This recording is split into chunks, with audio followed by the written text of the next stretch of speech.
ഒരാൾ മാത്രം രക്ഷപ്പെട്ട്, ബാക്കിയുള്ളവരെല്ലാവരും മരിച്ചു.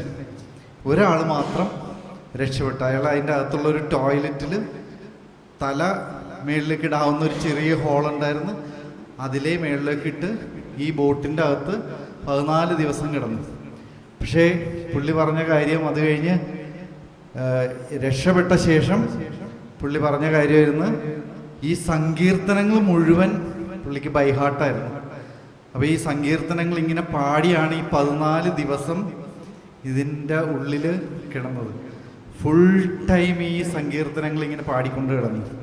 ഒരു കൊറിയൻ ഷിപ്പാണത് കണ്ട്, ഇങ്ങനെ കുറേ പലകൾ ഇങ്ങനെ ഒഴുകിപ്പോണത് കണ്ട് അവരൊന്ന് എന്താണെന്ന് നോക്കാൻ വേണ്ടി വന്നപ്പോഴാണ് അതിൻ്റെ അകത്തൊരു ജീവൻ ഉണ്ടെന്ന് അറിയണത്. അങ്ങനെ രക്ഷപ്പെടുത്തിയത്. അപ്പം അയാളുടെ ഒരു വലിയ സാക്ഷ്യമായിരുന്നു. ആ സങ്കീർത്തനങ്ങൾ ആണ് അയാൾക്ക് ആ 14 ദിവസവും ഈ വെള്ളത്തിൽ, ഇത്രയും തണുപ്പിൽ ആ വെള്ളത്തിൽ കിടക്കാനുള്ള ശക്തി കൊടുത്തതെന്നാണ് അതിൽ പറഞ്ഞിരിക്കുന്നത്. അപ്പോൾ നമുക്ക് ഈ 34-ാം സങ്കീർത്തനം പാടി പ്രാർത്ഥിക്കാം.